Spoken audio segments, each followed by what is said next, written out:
Muito bem. O setor habitacional no Brasil sempre foi marcado por ciclos, né? A economia, de modo geral, a economia ela se sustenta, se mantém através de ciclos econômicos, ciclos longos, ciclos curtos e tal, mas sempre ciclos de altas e baixas e tal, a estabilidade, enfim, todas essas coisas são parte da economia. O setor habitacional brasileiro também, ele se nutre desse ciclo. Nós estamos num ciclo ascendente, Dr. Gustavo Bernardi, na área habitacional. Obrigado pela sua presença. Eu que agradeço, Silvio. Sim, o que ocorre com o sistema financeiro da habitação, né? Hoje, o impacto dessa inflação que nós tivemos nos últimos 2 anos, né, foi muito grande no sistema financeiro habitacional como um todo, nos financiamentos habitacionais. Eu vou contar aqui um pouquinho da história como é que foi o financiamento habitacional no Brasil, né? Nós tivemos, em 1969, a criação do primeiro modelo sistemático de financiamento habitacional no Brasil, que era o antigo BNH, Banco Nacional da Habitação, né? Naquela época, você financiava, ainda que a longo prazo, mas vinculado à correção do seu salário, da sua categoria profissional, né? E isso, de certa forma, era uma proteção, né, para que as pessoas pagassem as suas prestações de acordo com os seus ganhos. Mantivessem, né, a relação dívida habitacional com o orçamento, com o seu salário. Com o seu orçamento. E naquela ocasião, Delfim Neto, inclusive, criou uma sistemática chamada Fundo de Compensação das Variações Salariais. Era uma contribuição que se fazia a um fundo público que, quando chegasse ao final do financiamento, ainda que tivesse saldo devedor residual, porque... Esse fundo cobria. Esse fundo cobria, né? Esse fundo deixou de existir em 1987, ou seja, ele foi extinto, caducou, né? Ele não tinha mais recursos. E daí nós começamos a ter uma série de modelos de financiamento, né? Se perdeu esse equilíbrio entre a prestação e o ganho do mutuário, né? E hoje o que ocorre é o seguinte: a prestação sobe de acordo com o saldo devedor, para que ao final do contrato ocorra ali a quitação, né? O que ocorre, Silvio, é que foi se alterando os sistemas de correção do saldo devedor. E hoje, durante muito tempo nós tínhamos um sistema atrelado à TR, e como tu sabe, a TR ficou zerada durante muito tempo, né? Isso fazia com que o saldo devedor não crescesse tanto. Quando se passou a ter o sistema atrelado ao IPCA, e num componente inflacionário, num momento inflacionário, acabou que as prestações passaram a subir muito e o saldo devedor igualmente passou a subir muito, né? Hoje há uma perspectiva de que para o ano que vem, os juros dos financiamentos habitacionais, na sua média, permaneçam em torno de 10%. Olha, financiamentos a longo... Que é alto. Financiamentos habitacionais, via de regra, são longo prazo, 120, 180, 240, 300... Agora nós vamos ter até 35 anos de financiamento, né? Já falamos aqui num outro programa que hoje nós estamos com uma modalidade de 35 anos. Então, o que ocorre é que você tem que, hoje, ao tomar um financiamento, se preocupar em fazer aquele modelo de financiamento que seja mais adequado ao tipo de financiamento que você está fazendo e ao prazo que você vai ficar. Então, tentar buscar uma modelagem de financiamento em que não ocorra impacto da correção monetária no saldo devedor. Você contrata uma taxa pré-fixada, né, mas não ocorre uma oscilação muito grande nem na sua prestação, nem no seu saldo devedor.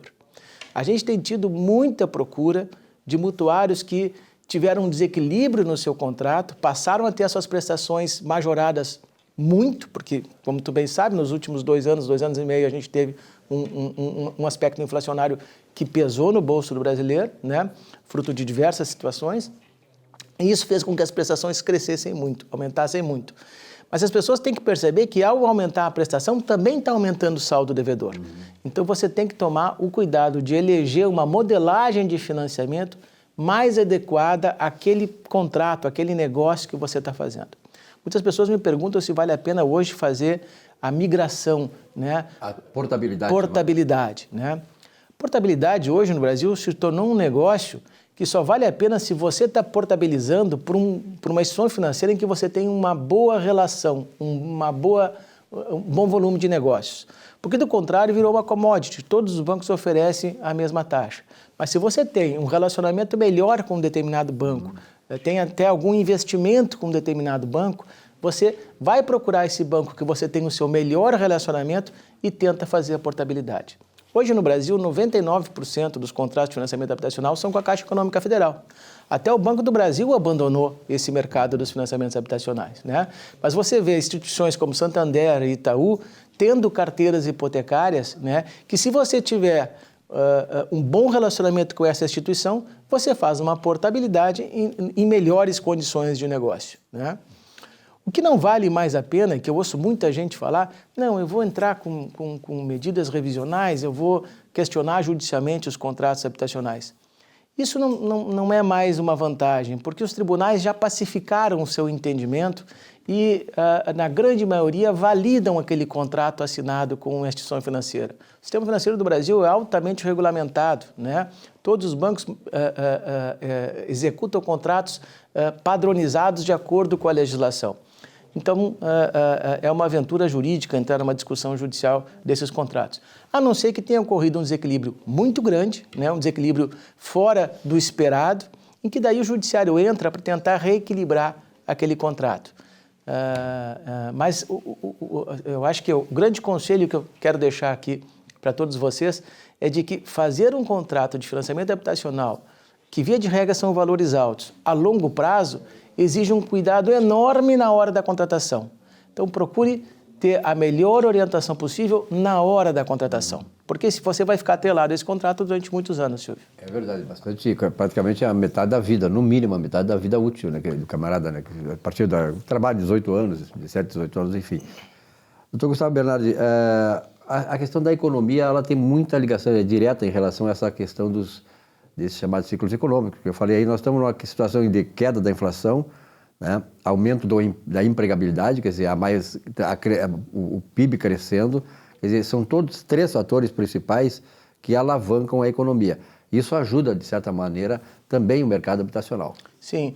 A gente está observando, Silvio, uma mudança de cenário em todas as expectativas que nós vimos tendo no primeiro semestre, né? Ou seja, a inflação se espera bater ao final do ano a 6,5%, que não era uma meta esperada no primeiro semestre, né? A empregabilidade teve um decréscimo de 2% esse ano, que não era... Pode fechar em 8%, o governo pegou com 14%, vai passar quase metade. Exatamente, né? O PIB está se esperando chegar a 3% este ano, num ano em que nós tínhamos uma previsão de decréscimo. Ou 0,02%, que era a primeira estimativa do Banco Central. Pois então, tudo isso impacta. Se você olhar o mercado imobiliário hoje, todas as incorporadoras, todos os construtores estão refazendo seus planejamentos, né?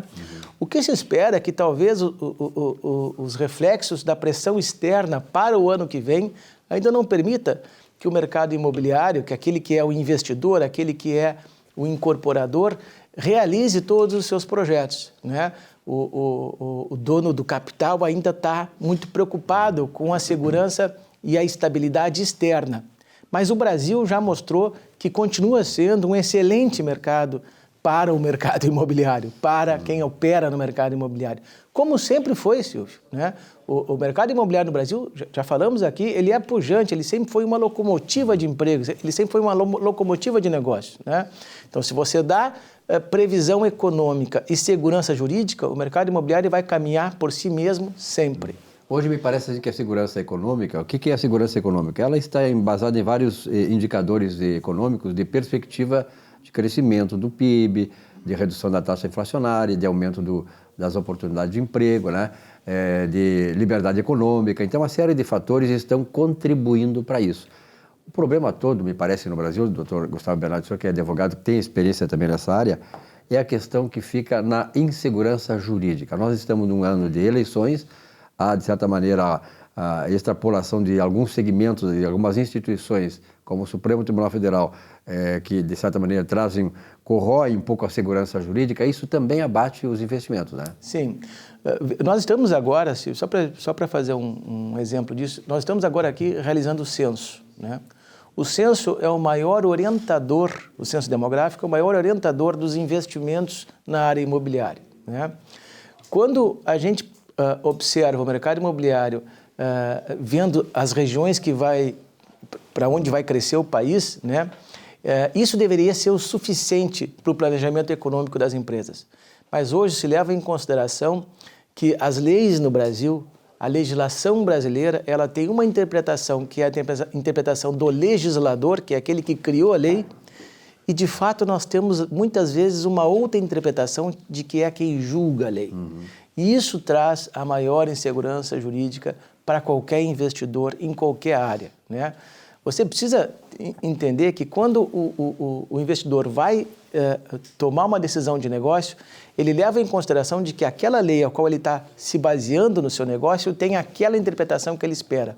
Quando ela passa a ter outra, Silvio, isso desestimula negócios e causa uma grande insegurança a qualquer tipo de investimento. E na verdade o Brasil tem que aproveitar esse momento, né? Porque a gente vê assim no mundo todo, segundo dados que os institutos de pesquisa fora aqui do Brasil estão estimando, nós temos quase 45 trilhões de reais, trilhões, né? Que estão buscando, aliás, trilhões de dólares. Isso é mais do que duas vezes a economia americana, que é em torno de 23, 24 trilhões de dólares. Então, são investimentos que estão aí, né, pelo mundo todo, tentando um porto para aportar, na verdade, né? E o Brasil é um desses segmentos, né? Digamos assim, uma fonte inesgotável de oportunidades para esses investimentos. Mas a gente tem que ter uma certa confiança de que, realmente, eu acho que o pior está passando, né, doutor Gustavo? Eu acho que sim. Eu acho que, não só do ponto de vista econômico, no cenário econômico, mas também eu acho que no cenário de estabilização do país, né? Eu acho que se espera de que a gente não tenha mais trancos e barrancos, né? Solavancos, soluços, né? O Brasil sempre foi conhecido como um país de soluços, né? A economia subia e descia, subia e descia, né? Então, acho que a gente espera uma maior normalidade. Tudo o que o empreendedor não precisa de mais nada, Silvio, ele só precisa de segurança jurídica e econômica, né? E o resto ele faz. Perfeito. Doutor Gustavo Bernardo, obrigado pela sua presença aqui, sempre trazendo esclarecimentos importantes de um mercado fundamental para todos nós, né? Quem é que não quer ter a sua casa própria, a sua habitação para constituir um lar, que a sua família, afinal de contas, viva bem e numa estabilidade de um país que é maravilhoso. Esse país, eu sempre digo, doutor Gustavo Bernardo, eu que sou professor de História do Pensamento Econômico, a gente vê a história dos países, não é um país como o Brasil, não é um país como o Brasil, não existe no mundo todo um país como o Brasil. Tantas oportunidades, potencialidades, belezas naturais, quer dizer, um povo pacífico, né? Um povo trabalhador, né? Quer dizer, falta só a nossa elite política e empresarial entender isto, né? É verdade, Silvio. Inclusive em tamanho, né? Um país enorme, com regiões absolutamente distintas, né? E com uma união nacional. É verdade, né? Integrado nacionalmente. Integrado, não há disputas aqui do ponto de vista interno. Segregação, né? Racial ou política. Ou política. Né? Então, isso é importante. O Brasil é um país que sempre é levado em consideração em qualquer rodada de investimento, em qualquer congresso que eu vou no mundo todo. Né? Aliás, todo mundo relata que o Brasil é o maior país abaixo do Equador, né? O melhor país abaixo do Equador. A gente tem que ser o melhor país considerando o mundo inteiro, né? É verdade, do universo. Então, Gustavo, obrigado então, pela sua presença. Até a semana que vem. Um rápido intervalo, já voltamos com o nosso Economia e Desenvolvimento. Até já.